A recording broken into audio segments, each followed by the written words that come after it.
नमस्कार प्रिय मित्रों, कितना ज़रूरी है आपका खुश रहना, एक कहानी के माध्यम से जानने का प्रयास करते हैं।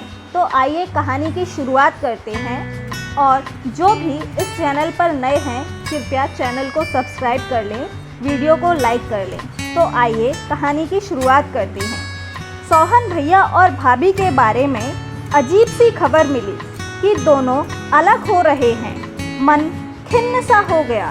शादी के 28 सालों बाद ऐसा फैसला। बेचैन होकर बेबी ने भाभी को फ़ोन लगा दिया। हेलो भाभी, कैसे हैं आप लोग? मिन्नी कैसी है? आज सुबह से आप दोनों की बहुत याद आ रही थी। बस फ़ोन लगा दिया। बेबी ने एक ही सांस में अनेक सवाल कर डाले। बहुत अच्छा किया बेबी, ज़िंदगी चल रही है और क्या बताऊं। अच्छा बताओ, तुम सब कैसे हो? मिन्नी मस्त है, पति के साथ ऑस्ट्रिया घूम रही है। भाभी की आवाज़ में वह चहक नहीं थी, बहुत कम और नपातुला बोल रही थी। भाभी से बात करने के बाद दिल दुख बदुख अतीत की गलियों में मुड़ गया। सोहन भैया पूरे परिवार की शान थे। किसी भी बच्चे की बात हो, घूम फिरकर उसे भैया पर ही आना होता था। आखिर भैया थे ही ऐसे, या कहूँ आज भी वैसे ही हैं। भीड़ में सबसे अलग, शुरू से पढ़ने लिखने में अव्वल, एक्स्ट्रा करिकुलर एक्टिविटीज़ में अव्वल, दिखने में बिल्कुल किसी हीरो से कम ना थे। दोनों छोटे भाई बहन सोहन के सगे कहलाकर खुश हो जाते थे। अपनी पहचान से कोई खास सरोकार नहीं था उन्हें। आईआईटी से इंजीनियरिंग, फिर अमेरिका से एमबीए की डिग्री लेकर भैया अपनी ड्रीम जॉब में व्यस्त हो गए।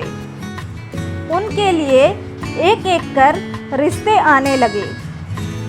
जाने कितनी जगह बात बनी बिगड़ी, पता नहीं कैसी लड़की की कल्पना थी भैया को। आखिरकार कल्पना पसंद आ गई। कल्पना उनकी दूरी की एक मामी की रिश्तेदार में थी। मामी ने सुन रखा था भैया सुंदरता के पुजारी बनकर बैठे हैं, और बस इसी बात का फ़ायदा उठाते हुए मामी ने कल्पना और भैया को मिलवा दिया।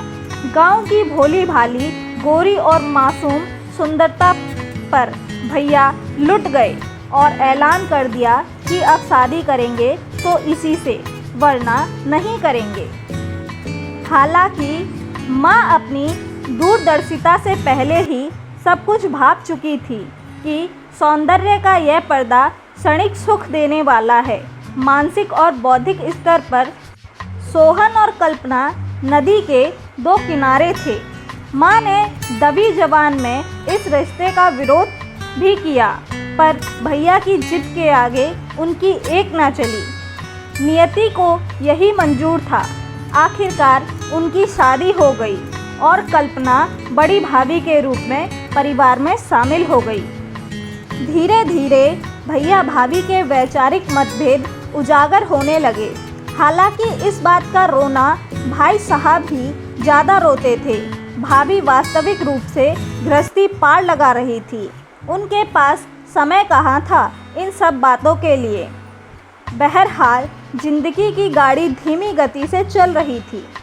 इसी बीच मिन्नी का जन्म हो गया और दोनों छोटे भाई बहन भी अपने अपने घर परिवार में बिजी हो गए।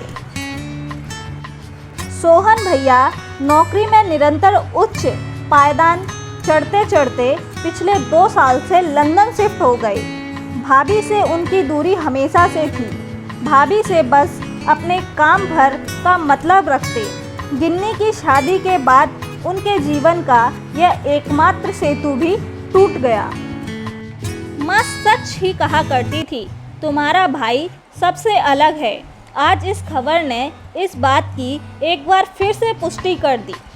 जीवन का एकाएक कार्य पुनर्नियोजित और संतुलित, मानो दिमाग में हर चीज़ का खाका पहले से ही खींच रखा हो कि कब क्या और कैसे करना है। यह विस्फोट भी उसी प्लानिंग का नमूना प्रतीत हो रहा था। भाभी जितना ही खुद को भैया के अनुरूप ढालने का प्रयत्न करती, भैया उतना ही चिढ़ जाते। वे कुशल नट की तरह जिंदगी की कलाबाजियाँ दिखाते और भाभी से भी वैसे ही खेल की उम्मीद रखते।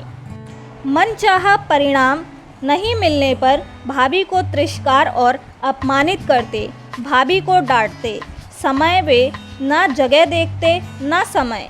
भैया एक आदर्श बेटा, भाई, पिता, अधिकारी सब बने पर आदर्श पति नहीं बन पाए।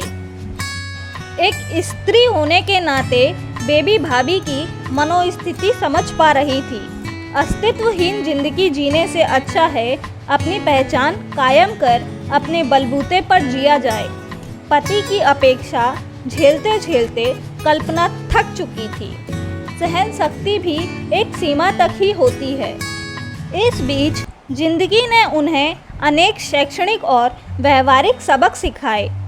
अपने इन्हीं हुनर के बलबूते पर उनका खोया स्वाभिमान जाग उठा।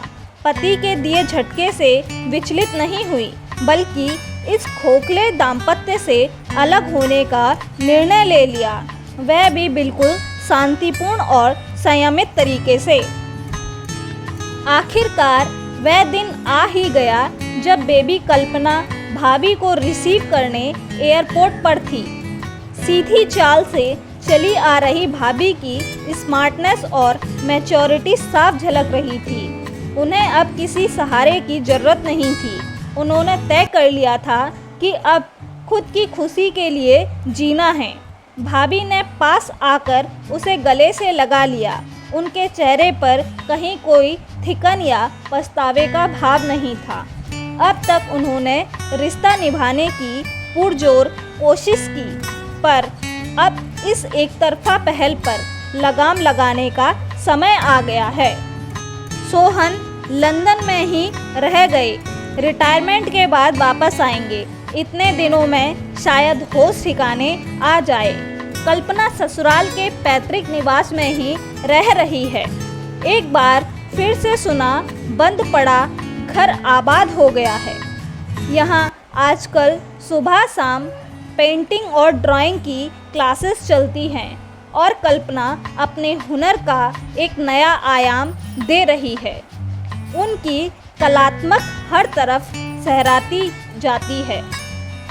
एक बार फिर से पहले की तरह चहकने फुदकने लगी है और यह देखकर दिल को बहुत सुकून मिला है। दोस्तों, अगर वीडियो पसंद आई हो तो वीडियो को लाइक, शेयर और सब्सक्राइब करना ना भूलें। धन्यवाद दोस्तों।